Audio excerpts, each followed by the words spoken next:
تشركوا به شيئا وبالوالدين إحسانا وبذي القربى واليتامى والمساكين والجار ذي القربى والجار الجنب والصاحب بالجنب وابن السبيل. الآية. قال النبي صلى الله عليه وسلم عن أبي هريرة رضي الله تعالى عنه قال سمعت رسول الله صلى الله عليه وسلم وهو على ناقته الجدعاء في حجة الوداع يقول أوصيكم بالجار حتى أكثر فقلت أنه يفرسون أو كما قال النبي صلى الله عليه وسلم. صدق الله العظيم وصدق رسوله النبي الكريم ونحن على ذلك لمن الشاهدين والشاكرين والحمد لله رب العالمين. اللهم صل على محمد وعلى آل محمد كما صليت على إبراهيم وعلى آل إبراهيم إنك حميد مجيد.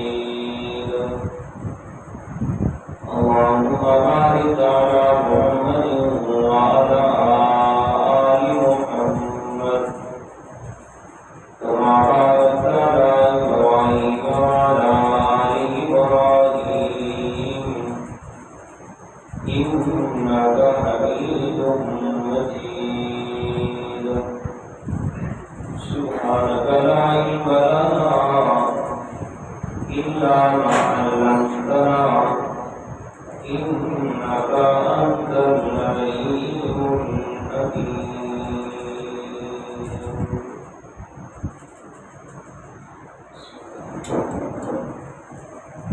گرامی قدر سامعین، المخلصین الموحدین، دوستوں، بزرگوں، عزیز ساتھیوں،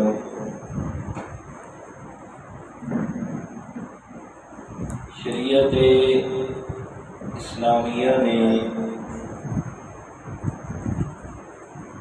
انسان کی زندگی سے متعلق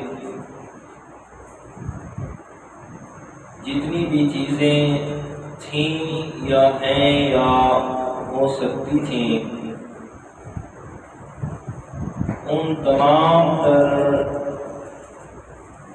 اشیاء اور تمام تر چیزوں کے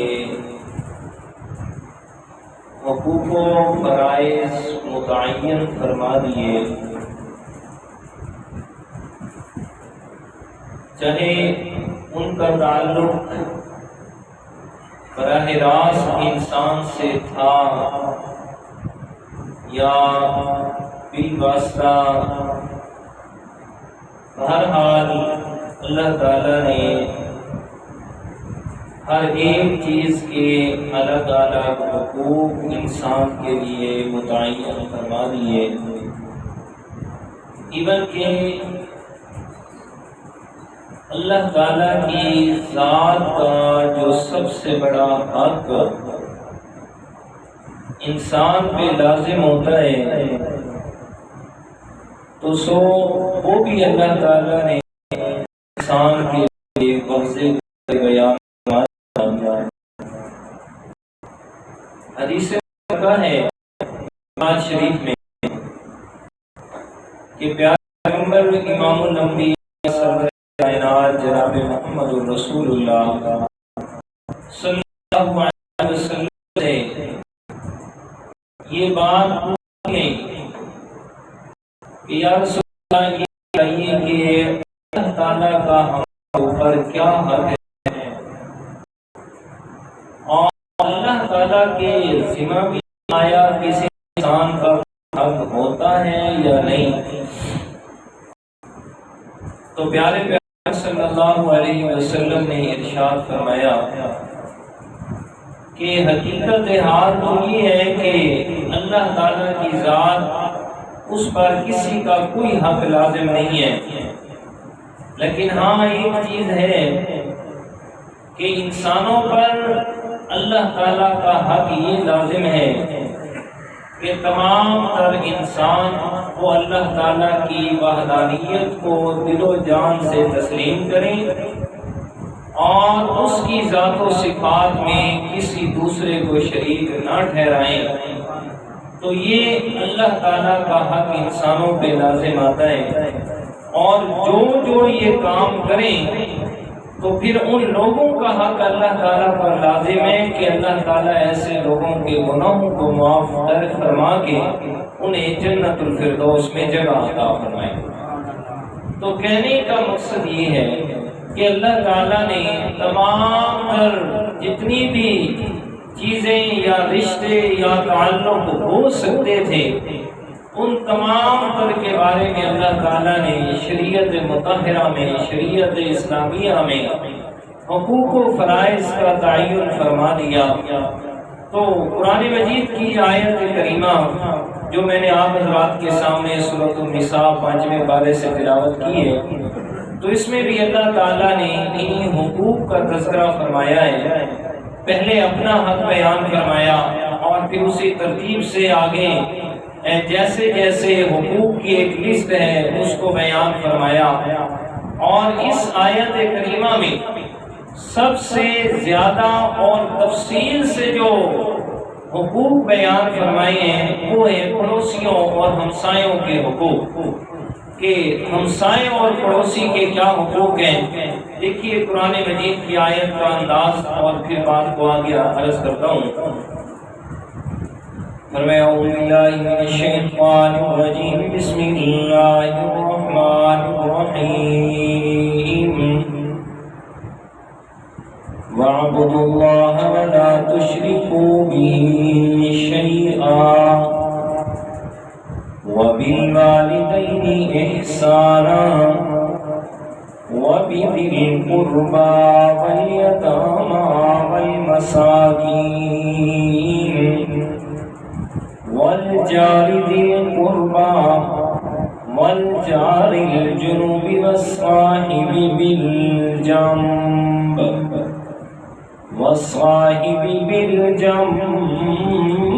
وابن السبيل وما ملكت أيمانكم إن الله لا يحب من كان مختالا فخورا۔ خالق کائنات نے سورۃ النساء آیت کا نمبر 36 ہے، یہاں حقوق کا تذکرہ فرمایا۔ سب سے پہلے فرمایا فاعبدوا اللہ، ساری کائنات کے انسانوں پہ میں اللہ تعالیٰ کا حق یہ ہے کہ وہ صرف میری ہی عبادت کریں، وَلَا تُشْرِكُوا بِهِ شَيْئًا، اور میں اللہ تعالیٰ کے ساتھ کسی ایک ذرے کو بھی شریک نہ کریں۔ مطلب یہ ہے کہ عبادت کے لائق صرف اللہ تعالیٰ کو سمجھتے ہوئے اس کی عبادت کی جائے، اور دوسرے نمبر پر ساری کائنات میں چاہے جتنا مرضی کوئی اعلیٰ سے اعلیٰ فضیلت اور عظمت والا کیوں نہ ہو، اللہ تعالیٰ کا جو حق ہے اس حق کو اس اعلیٰ سے اعلیٰ عظمت اور فضیلت والے کے لیے بھی نہ رکھا جائے۔ فرمایا وَلَا تشركوا به شيئا، اللہ تعالیٰ کی ذات و صفات میں کسی ایک ذرے کو بھی شریک نہ کیا جائے۔ ساری کائنات میں بڑے بڑے ولی بھی گزرے، بڑے بڑے جناب اللہ تعالیٰ سے تعلق والے گزرے ہیں، جن میں اولیاء کرام بھی ہیں، اصحاب پیغمبر بھی ہیں، اور خود انبیاء کرام بھی ہیں۔ فرمائے یہ جتنے بھی انبیاء کرام، اللہ تعالیٰ کے پیغمبر کے صحابہ، اور پھر ساتھ میں اولیاء کرام بڑے بڑے بزرگوں گزرے ہیں، تو اللہ تعالیٰ کے اپنے ہیں، تو اللہ تعالیٰ سے ان کا بڑا قریب کا تعلق ہو، لیکن اس کو اس مثال سے آپ اچھے طریقے سے سمجھ سکتے ہیں۔ جیسے کہ میرا حق نکاح اپنی ایک عورت اور ایک بیوی سے ہوا، اب وہ جو نکاح والا تعلق اپنی بیوی سے میرا بنائے، اب دوسری طرف کیا ہے؟ فرمایا میری بیوی میرے بھائی یا میرے والد یا میرے چاچا یا میرے ماموں یا میرے کسی رشتہ دار سے وہ تعلق اور وہ حق اس کو دے جو نکاح کے ساتھ میرا حق ہے۔ فرمایا اگر مجھے پتہ چلے اور میں بیوی سے کہوں کہ آپ نے ایسا کیوں کیا ہے، اور وہ مجھے آگے سے جواب دے میں نے کسی غیر کے ساتھ تو نہیں کیا، ہے تو تیرا اپنا والد، ہے تو تیرا اپنا بھائی، ہے تو تیرا اپنا چچا اور ماموں، تو میں اسے کیا جواب دیتا ہوں؟ اور میری پیاری یہ ذہن میں رکھیے گا، یہ ہیں تو سارے میرے قریبی رشتہ دار، لیکن اس معاملے میں یہ میرے غیر ہیں، اس معاملے کے اندر یہ میرے غیر ہیں، اس معاملے میں یہ میرے کچھ نہیں لگتے۔ بالکل اسی طرح اللہ تعالیٰ کے انبیاء کرام ہیں، صحابہ کرام ہیں، اولیاء عظام ہیں، بڑی سے بڑی اللہ تعالیٰ کے ساتھ قربت جتنے بھی رکھنے والے ہیں، فرمائے ہیں تو اللہ تعالیٰ کے اپنے، لیکن توحید اور عبادت کے معاملے میں وہ اللہ کے غیر ہیں۔ فرمائے اللہ تعالیٰ نے جس طرح ایک انسان اپنے خاص تعلق کے اندر کسی دوسرے کو برداشت نہیں کرتا، بالکل اللہ تعالیٰ اپنے اور انسان کے اس خاص عبادت والے تعلق میں کسی دوسری مخلوق کو برداشت نہیں فرماتا۔ تو یہ فرمایا بلا تشرکوا بہ شیئا، فرمایا عبادت بھی صرف میری کرنی ہے۔ اور اکثر میں یہ کہتا رہتا ہوں، عبادت کا مطلب صرف یہ نہیں ہے کہ نماز ہم اللہ تعالیٰ کی پڑھیں، یا عبادت کا مطلب صرف یہ نہیں ہے کہ ہم جناب روزہ اس کے نام کا رکھ رہے ہیں۔ اور میرے پیارے بھائی عبادت کا تصور بڑا طویل ہے، عبادت کا یہ باب بڑا طویل ہے۔ عبادت کے اندر نماز بھی ہے، روزہ بھی ہے، حج بھی ہے، زکوٰۃ بھی ہے، اسی طرح عبادت کے اندر دعا کرنا بھی ہے۔ عبادت کے اندر جناب عبادت کی 3 قسمیں ہیں جو ہر انسان نماز کی تشہد میں پڑھتا ہے۔ فرمایا التحیات للہ والصلوات والطیبات، یہ 3 قسمیں عبادت کی۔ فرمایا ایک ہے زبانی عبادت، دوسری ہے بدنی عبادت، اور تیسری ہے مالی عبادت۔ فرمایا زبان سے عبادت کرے، عبادت کی غرض سے کوئی بھی جملہ نکالے تو صرف اللہ کے لیے، اسی طرح اپنے بدن کو استعمال کرے تو تب بھی عبادت کی غرض سے صرف اللہ تعالیٰ کی ذات کے لیے، اور اپنے مال میں سے کچھ بھی حصہ نکالے، کچھ بھی ذرہ برابر 1 روپیہ بھی خرچ کرے تو وہ بھی صرف کس کے نام کا؟ اللہ تعالیٰ کے نام کا۔ فرمایا یہ تینوں عبادات ہیں، صرف نماز نہیں، روزہ نہیں، حج نہیں، زکات نہیں۔ اور میرے پیارے بھائی تیرا مال بھی اللہ کے لیے جائے تو یہ بھی عبادت ہوگا، اسے مالی عبادت کا نام دیا جاتا ہے۔ فرمایا مالی عبادت کے اندر نظر نیاز آتا ہے، فرمایا نظر بھی نیاز بھی، فرمایا یہ صرف اللہ تعالیٰ کے نام کی ہونی چاہیے، اس لیے کہ نظر نیاز ان دونوں کا معنی عبادت ہے۔ فارسی کے الفاظ ہیں، فرمایا عبادت بھی نظر نیاز بھی بندگی بھی، یہ سارے ایک ہی معنی کے اندر استعمال ہوتے ہیں۔ فرمایا جب ایک ہی معنی نظر نیاز کا، فرمایا عبادت تو عبادت کے لائق صرف کس کی ذات ہے؟ تو وَاعْبُدُوا اللَّهَ، صرف اللہ کی عبادت کرو تو وہ صرف نماز کے اندر خاص نہیں ہے بلکہ اللہ کو۔ ابھی محرم آتا ہے نا، میں دیکھ رہا ہوں تو اللہ تعالیٰ سب کو ہدایت کاملہ نصیب فرمائے۔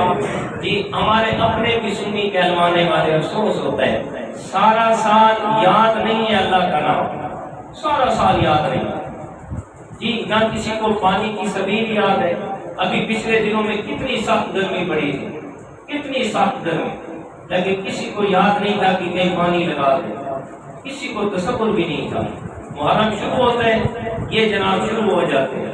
میں پچھلے دن بھی یہاں ایک بات بتا رہا تھا، یہ چاچا لیاقت کو، میں نے کہا لوگ جان بوجھ کے ہمیں دیکھتے ہیں یہ مولوی ہیں، اور پھر کچھ میرے ساتھ تو ویسے ہی کچھ زیادہ محبت ہے لوگوں کی، جان بوجھ کے جو ہے نا وہ چونکیاں لگاتے ہیں۔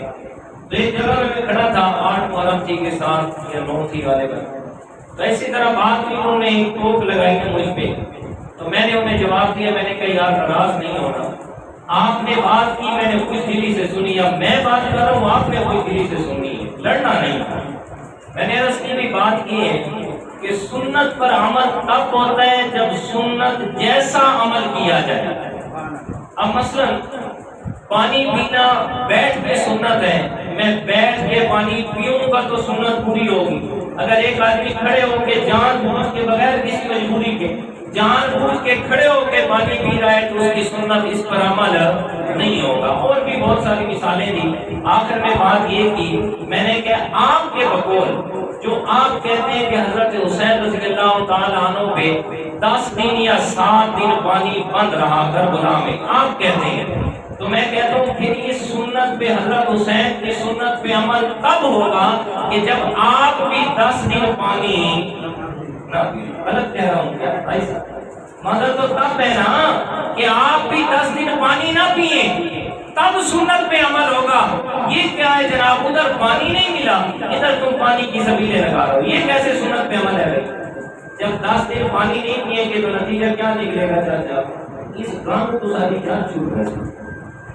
10 دن جو نہیں پیئیں گے تو بات ختم ہو جائے گی جی۔ تو سارا سال گزر جاتا ہے، کسی کو خیال نہیں ہوتا نہ پانی لگانے پلانے کا، نہ کوئی چاول بنانے کا، نہ کوئی صدقہ خیرات کرنے کا۔ میرا سوال یہ ہے کہ اللہ کے نام پہ بھی کرتے ہیں، ٹھیک ہے محرم میں کرتے ہیں، بھائی سارے سال میں کیوں نہیں کرتے؟ کوئی اللہ تعالیٰ نے قرآن و حدیث میں کسی جگہ یہ بات فرمائی ہے کہ محرم میں کرو گے تو زیادہ ثواب ہے، باقی دنوں میں کم ثواب ہے؟ تو پھر ہمیں بھی دکھائے نا قرآن و حدیث میں، تو ہم کیوں پیچھے رہتے ہیں؟ دین تو نام ہے خیر خائی کا، تو پھر اگر ہمارے خیر خواہ وہ ساری امت کے ہو تو پھر ہمیں بھی دکھاؤ نا، تو ہمارے علم میں بھی اضافہ ہو، ہم بھی اپنے دوستوں کو بتائیں کہ بھائی کیا کرو۔ اگر صرف خاص محرم میں کرتے ہو اور قرآن و حدیث میں کسی جگہ اس کا حکم بھی نہیں ہے تو مطلب ہے غالبی جو کوئی ہو رہی جی۔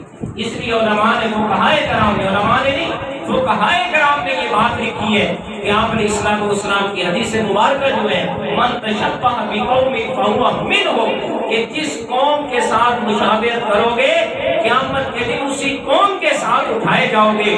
تو وہ جو نیاز حسین بنا رہے ہیں، حضرت حسین رضی اللہ تعالیٰ عنہ کے نام کے چاول بنا رہے ہیں، تو ابھی میں آپ کو بتا چکا ہوں کہ نظر نیاز کا معنی کیا ہے؟ عبادت، اور عبادت صرف کس کے نام کی ہے؟ اللہ تعالیٰ کے نام کی۔ تو گویا وہ حضرت حسین رضی اللہ تعالیٰ عنہ کے نام کے یہ بنا کے اپنی مالی عبادت حضرت حسین کے نام کر رہے ہیں، اور کسی کا نام تو شرک ہے اور کیا ہے جی۔ تو ہمارے دوست بھی اگر اللہ کے نام پہ بھی بنا رہے ہیں اور کچھ نہ ہو تو ان سے سے مشابہت تو ضرور ہوگی، مشابہت تو ضرور ہوگی۔ اسی طرح فقہائے کرام نے یہ مسئلہ لکھا ہے، کیا لکھا کہ کالے کپڑے پہننا فی نفسی غلط نہیں ہے، کوئی پہن سکتا ہے۔ ہاں حدیث پاک میں جو وعید آئی ہے نا کہ قیامت کے دن وہ جو اہل جہنم ہونے ہیں ان کو جو لباس پہنایا جائے گا وہ کالے کلر کا ہوگا، یہ وعید آئی ہے ان کے لیے۔ لیکن کوئی پہنتا ہے تو اس پر کوئی نکیر نہیں ہے کہ یہ اس کو ہم نہیں کہہ سکتے تو نے کافروں والا کام کیے ہو، ٹھیک ہے اجازت ہوا ہونے کے حد تک ہے۔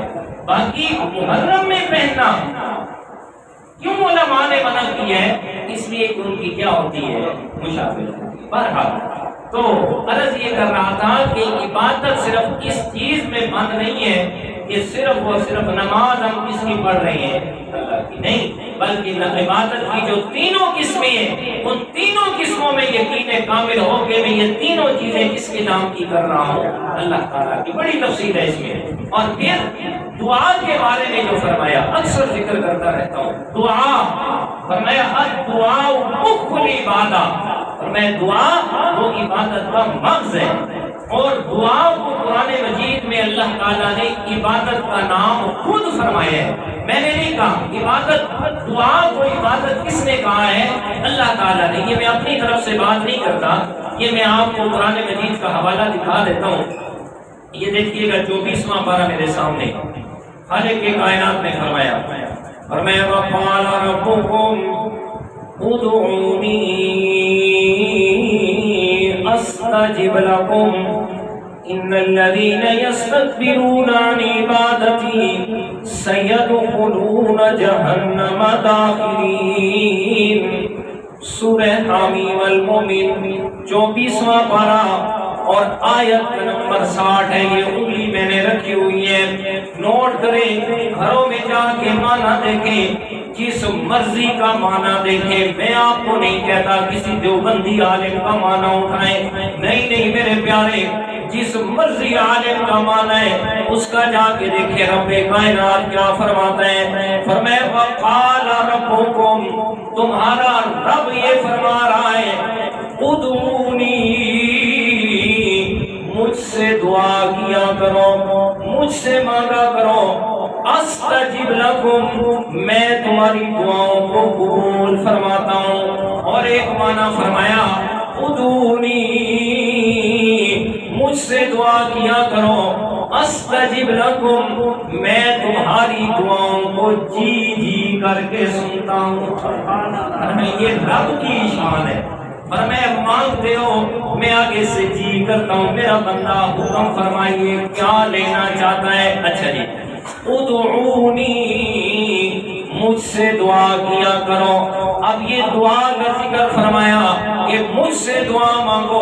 اب اگلی آیت کا حصہ فرمایا ان الذین یستکبرون عن عبادتی، بے شک جن لوگوں نے میری عبادت سے تکبر کیا ہے، میری عبادت کا انکار کیا۔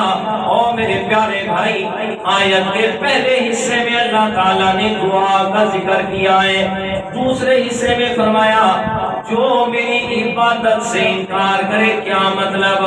وہ جو دعا مانگنا ہے اللہ تعالیٰ سے، فرمایا جس انسان نے میں اللہ سے دعا نہیں مانگی اس لیے کہ دعا کرنا ہی وہ عبادت ہے، فرمایا میں کیا کروں گا؟ سیدخلون جہنم داخرین، میں اللہ تعالیٰ نے اسے ذلیل کر کے جہنم میں داخل کرنا ہے۔ اور میرے پیارے، یہاں دعا کا ذکر فرمایا ادعونی، مجھ سے دعا مانگا کرو۔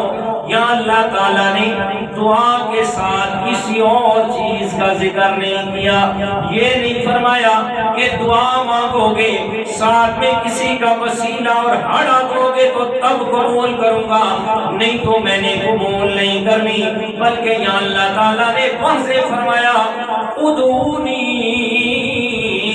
مجھ سے دعا مانگو، درمیان میں کوئی اور لفظ بھی نہیں ذکر کیا، یہ نہیں فرمایا مجھ سے دعا مانگو وَأَسْتَجِبْ لَكُمْ اور میں قبول کرتا ہوں، نانا، بلکہ فرمایا ادعونی، مجھ سے دعا مانگو، استجب لکم، دعا جیسے ہی مانگو گے فوراً میں اللہ تعالیٰ تمہاری دعاؤں کو قبول کرنے والا ہوں۔ حدیث مبارکہ بھی سن لیجیے، اللہ تعالیٰ کے پیارے پیغمبر نے فرمایا بندہ مومن جب بھی دعا کے لیے ہاتھ اٹھاتا ہے، دعا مانگتا ہے، اللہ تعالیٰ بندہ مومن کی کوئی دعا بھی رد نہیں فرماتا، بلکہ دعا کی قبولیت کے مختلف درجات ہوتے ہیں۔ اور میں سب سے پہلی چیز انسان جو مانگ رہا ہے اگر وہ اس کے لیے اسی وقت دینا مناسب ہے، اللہ تعالیٰ فوراً عطا فرما دیتے ہیں، اور اگر اس وقت اس کے لیے مناسب نہ ہو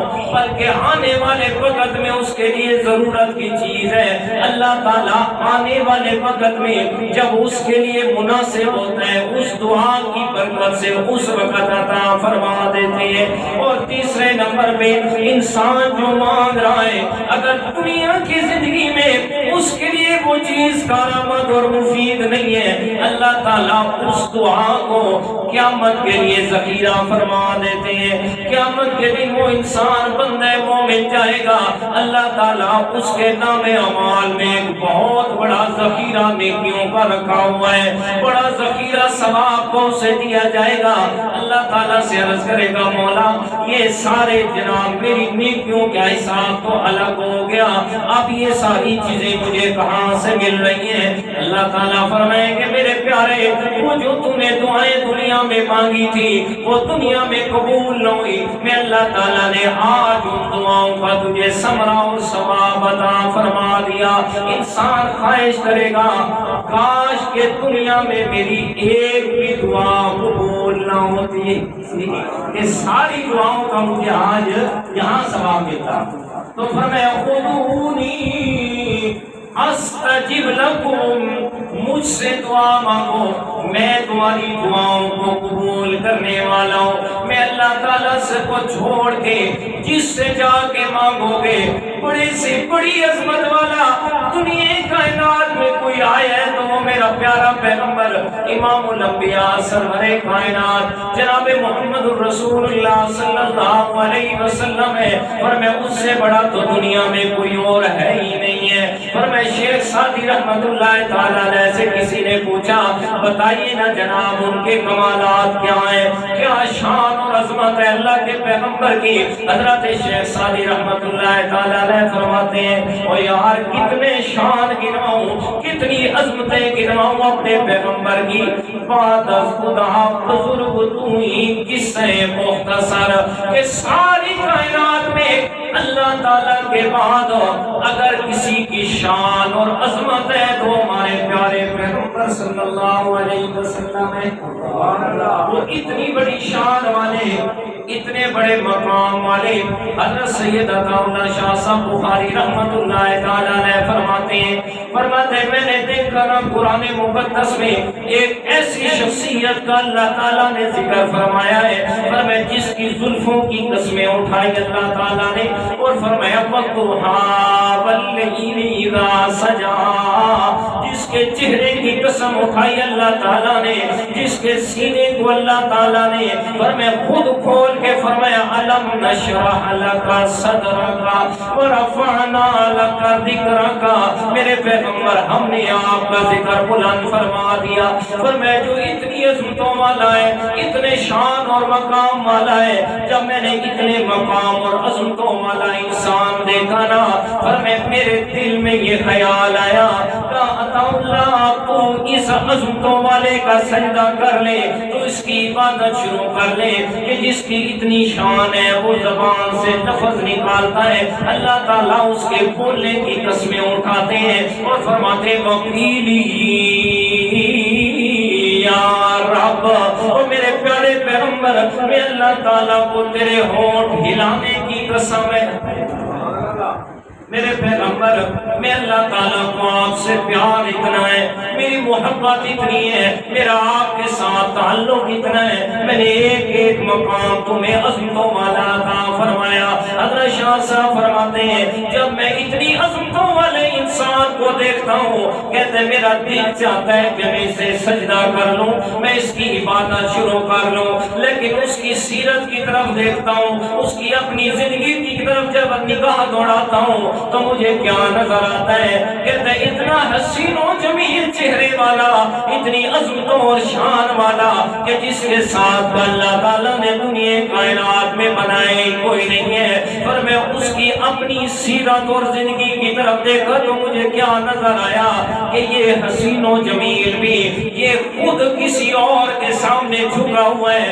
پر میں بدر کا میدان ہے, میرے پیارے پیغمبر بدر کے میدان میں گئے, صرف 313 میرے پیغمبر کے ساتھ صحابہ کرام ہیں, اور وہ بھی سارے جوان نہیں ہیں بلکہ 14 سال کے بچے اکٹھے کیے گئے, اور میں ادھیڑ عمر کے سارے اکٹھے کر کے 313 بنے ہیں. میرے پیارے پیغمبر اللہ تعالیٰ کے سامنے سجدے میں پڑے ہوئے ہیں, دعا فرما رہے ہیں مولا اللہم ان تہلک ہذہ العصابہ فلن تعبد ابدا.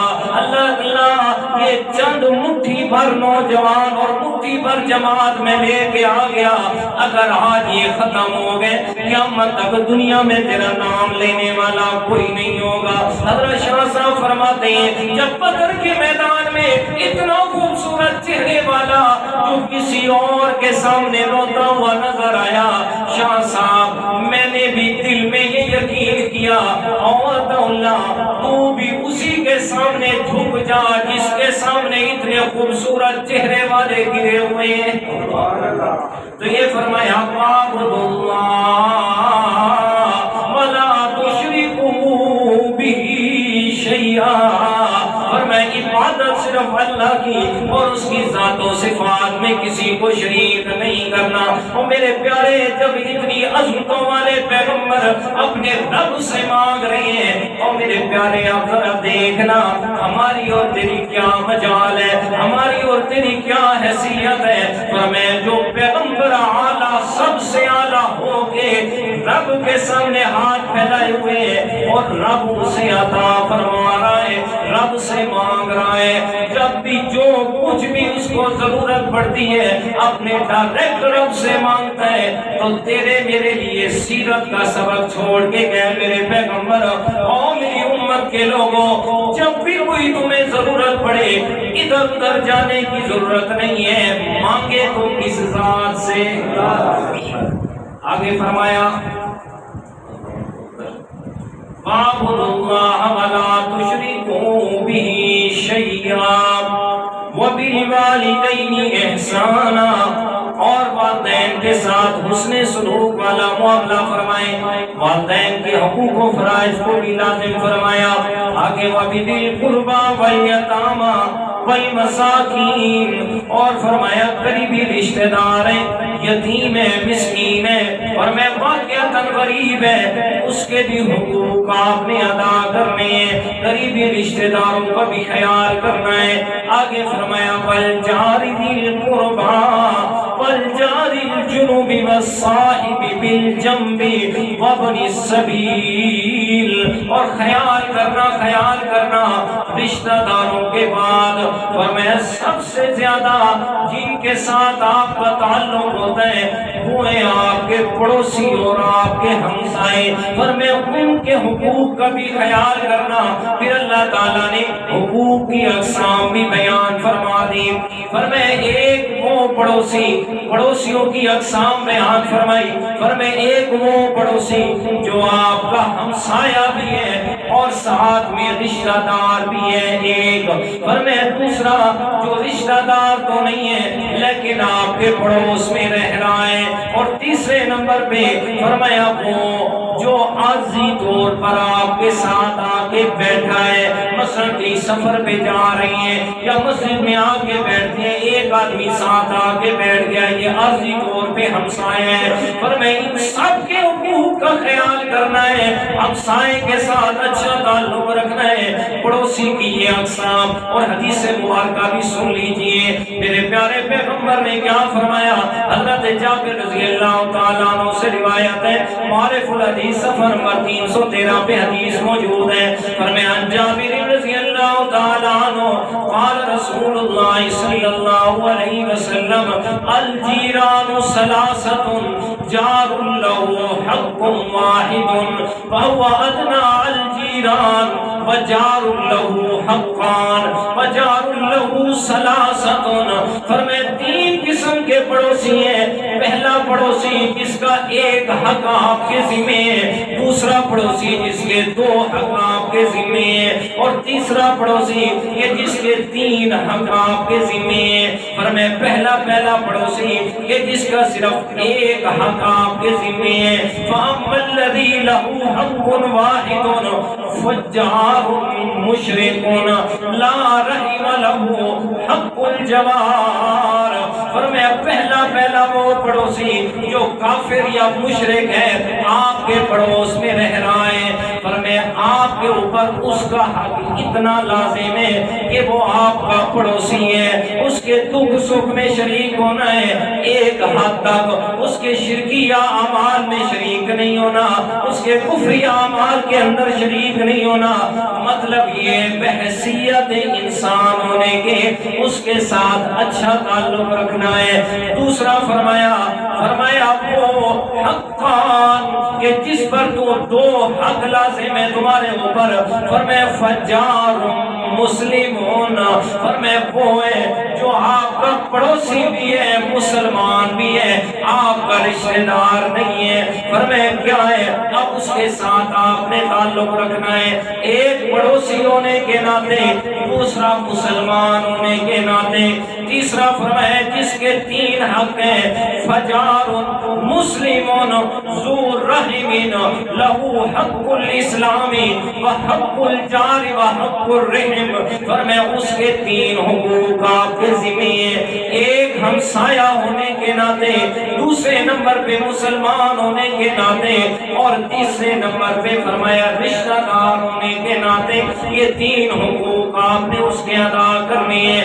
اور حدیث مبارکہ سنیے گا میرے پیارے پیغمبر کیا فرماتے ہیں، فرمایا لا یؤمنو واللہ لا یؤمنو واللہ لا یؤمنو، تین دفعہ قسم اٹھائی میرے پیغمبر نے، فرمایا وہ آدمی مومن نہیں ہے، اس کا ایمان نہیں ہے، اس کا ایمان نہیں ہے، فرمایا کون سا، فرمایا لا یؤمنو جارہو بوائقہو، فرمایا وہ بندہ مومن نہیں ہے کہ جس کی شرارتوں سے اس کا پڑوسی محفوظ نہیں ہے، جو اپنے پڑوسیوں کو تنگ کرتا ہے، پڑوسیوں کے ساتھ برا سلوک کرتا ہے، فرمایا وہ آدمی کبھی بھی اس کا ایمان مکمل نہیں ہو سکتا۔ اور حدیث مبارکہ سنیے گا میرے پیارے پیغمبر نے کیا فرمایا، فرمایا تین چیزیں ایسی ہیں جو انسان کی کمر توڑ کے رکھ دیتی ہیں، ثلاثۃ من الفواکر، تین چیزیں جو انسان کو بڑا نقصان دیتی ہیں۔ فرمایا پہلی چیز ایک بڑا آدمی، فرمایا بادشاہ علاقے کا بڑا یا امیر آدمی ہے، فرمایا اگر وہ تم پر احسان کرے اور تو اس کا شکر ادا نہ کرے اور غلطی کرے تو تم وہ آدمی تجھے معاف نہ کرے، فرمایا اگر ایسا ظالم آدمی کسی جگہ موجود ہے تو اس نے بھی علاقے کے لوگوں پر ظلم کرنا ہے ایک، فرمایا دوسرے نمبر پر اگر کسی کے نکاح میں ایسی عورت آ گئی، فرمایا جو تمہارے سامنے ہو تو تمہیں تکلیف پہنچائے اور تم کہیں چلے جاؤ تو وہ تمہارے پیچھے خیانت کرے، فرمایا ایسی عورت بھی انسان کی زندگی تباہ کر دیتی ہے۔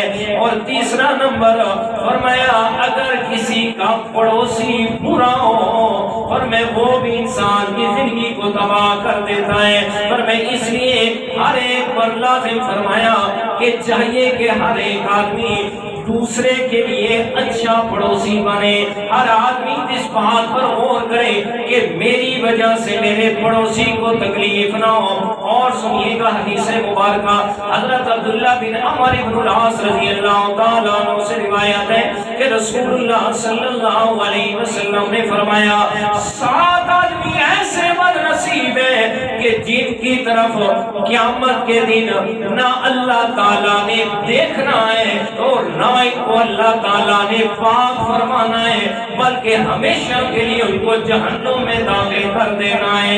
فرمائے سات وہ بد نصیب کون سے ہیں؟ سنیے گا میرے پیارے، فرمائے ان میں سے پہلا آدمی فاعل اور مفعول۔ کیا مطلب؟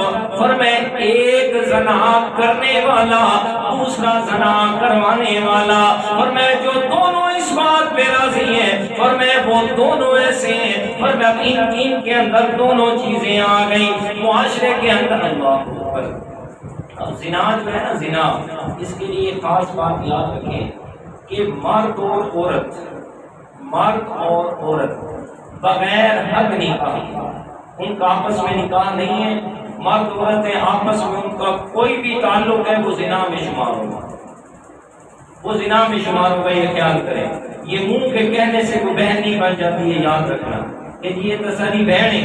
عورتوں نے اپنے دم بھرا بنائے ہوئے ہیں کہ یہ ہمارا دم بھائی ہے۔ زبان کے کہنے سے کوئی بھائی نہیں بنتا، زبان کے کہنے سے کوئی بھی بہن نہیں بنتی، یہ ذہن میں رکھیے گا۔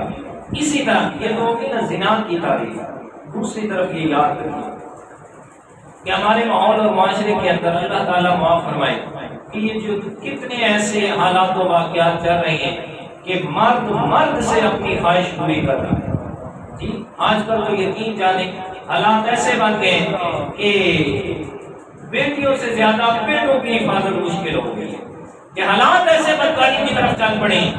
تو یہ فاعل اور مفعول حقیقت کے اندر وہ جو ہے نا لڑکوں سے اپنی خواہشات کو پوری کرنے والے، ان کے بارے میں فرمایا۔ اور ایک حدیث مبارک ہے، میرے پیارے پیغمبر نے فرمایا کہ جس آدمی کو اللہ تعالیٰ اپنے دربار سے دھتکار دیتا ہے، یعنی راندہ درگاہ بنا دیتا ہے، اپنے دربار سے جس کو پرے کر دیتا ہے، دفع کر دیتا ہے، اس کے دل میں چند چیزوں کی محبت ڈال دیتا ہے۔ ان چند چیزوں میں ایک ہے فرمایا کہ جانوروں کو لڑانے کی محبت، ایک دوسرے نمبر پر فرمایا کہ خوبصورت لڑکوں کی محبت، جس کو اللہ تعالیٰ اپنے دربار سے دھتکار دیتا ہے، فرمایا راندہ درگاہ بنا دیتا ہے۔ عام لفظوں میں مانا کروں کہ جس پر اللہ تعالیٰ کی لعنت برستی ہے، فرمایا اس کے دلوں میں ان چیزوں کی محبت کو اللہ تعالیٰ ڈال دیتا ہے۔ فرمایا تو نہیں رہتا نا، دفع ہو جاتا۔ ہاں تو فرمایا سات آدمیوں میں سے پہلا آدمی کہ جن کی طرف اللہ تعالیٰ نے نہ دیکھنا ہے نہ ان کو پاک کرنا ہے، اور تیسرے نمبر پر ان کو جہنم میں ڈال کے رکھنا ہے۔ پہلا وہ فاعل اور مفعول بدکاری کرنے والے، دوسرے نمبر پہ مشت زنی کرنے والے نوجوان، چاہے وہ لڑکیاں ہوں یا لڑکے ہوں، فرمائے جو اپنے ہاتھ سے اپنے آپ کی خواہشات کو پورا کرتے ہیں۔ فرمائے مشت زنی کرنے والا چاہے نوجوان لڑکا ہے چاہے نوجوان لڑکی ہے، فرمائے دونوں پر اللہ تعالیٰ کی لعنت برستی ہے۔ اور حدیث مبارکہ ہے، فرمائے قیامت کا دن ہوگا جو یہ مشت زنی کرتے ہیں، قیامت کے دن ایسے لوگ آئیں گے ان کے ہاتھوں کو حمل ہوگا، جی ہاتھوں پر حمل ہوا نظر آئے گا۔ فرمائے یہ مشت زنی کرنے والا، فرمائے اس پہ اللہ کی لعنت برستی ہے۔ اتنے اللہ تعالیٰ ان سے ناراض ہوں گے کہ ان کی طرف اللہ تعالیٰ دیکھیں گے بھی نہیں اور انہیں پاک بھی نہیں کیا جائے گا۔ اور تیسرے نمبر پہ جانوروں سے اپنی خواہشات کو پورا کرنے والا، جانوروں سے زنا کرنے والا، بدی کرنے والا، اور میں اس پر بھی۔ اور چوتھے نمبر پر سنیے گا میرے نوجوان، اللہ اکبر۔ اب شریعت کا مسئلہ ہے، بتانا تو ضرور ہے۔ پیچھے ایک جمعے پہ نا میں نے کوئی سال ڈیڑھ پہلے ایک مسئلہ کر دیا کہ جی آج کل ہمارا معاشرہ ایسے ہے کہ اگر کوئی 40-45 سال کی عورت بیوہ ہو جائے اور اس کی نوجوان اولاد ہو اور وہ عورت آگے نکاح کر لے بیوہ، ہر آدمی اس پہ جناب باتیں کر رہا ہوتا ہے، ادھر دیکھو جی بڑھاپے میں نکاح کر لی، اولاد جوان تھی اور اس کو شرم آیا نہیں آیا اس نے نکاح کر لی ہے۔ اور اس کے برعکس اگر کوئی عورت ایک قہوہ خانہ کھول لے، جی کوئی عورت بدکاری کا اڈا کھول لے، تو اس اڈے چہرے پہ کیا حاجی اور کیا نمازی اور کیا قاضی اور کیا صوفی اور کیا بڑا اور کیا چھوٹا اور کیا باپ اور کیا بیٹا، سارے منہ کالا کرنے کے لیے جاتے ہیں، کوئی بھی اس کو نہیں کہتا تو نے غلط کیا ہے۔ میں نے یہ مسئلہ کر دیا جمعے کے بعد میرے پاس دو آدمی آ گئے، کہتے استاد جی آپ کو یہ بات کہتے ہوئے شرم نہیں آئی؟ میں نے کہا مجھے کہتے ہوئے شرم کیسے آتی، آپ کو کرتے ہوئے شرم نہیں آتی، مجھے کہتے ہوئے کوئی شرم آئی؟ یعنی معاشرے کو سیدھی بات بتائیں تو الٹا مولوی کو سمجھانے آ جاتے ہیں۔ جی بغداد کا منہ گئی نا، اپنے بےایمانیاں بے حیائیاں نہیں چھوڑنی، دوسروں کو سمجھانا ہے کہ سانو اس کام کو روکو نہیں، اگر آپ کہیں گے تو ہمیں تکلیف ہوتی ہے۔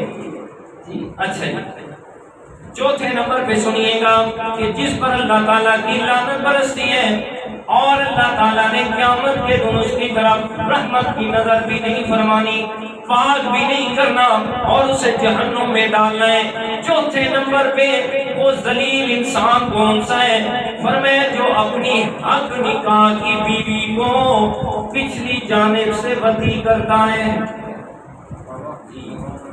اپنی بیوی سے غلط جگہ سے جو ہے وہ خواہش پورا کرتا ہے، اس میں بھی اللہ کی لعنت برستی ہے، کام کرنا بھی حرام ہے۔ پانچویں، یہاں یہ بات مشہور ہے نا کہ نکاح ٹوٹ جاتا ہے، نکاح نہیں ٹوٹتا، جو شرعی مسئلہ ہے وہ یہ پچھلی جانب سے اپنی بیوی کو کرنے سے نکاح نہیں ٹوٹتا، یہ خیال کرنا، لیکن حرام ہے، گناہ کبیرہ ہے، رب کی لعنت برستی ہے اس پہ۔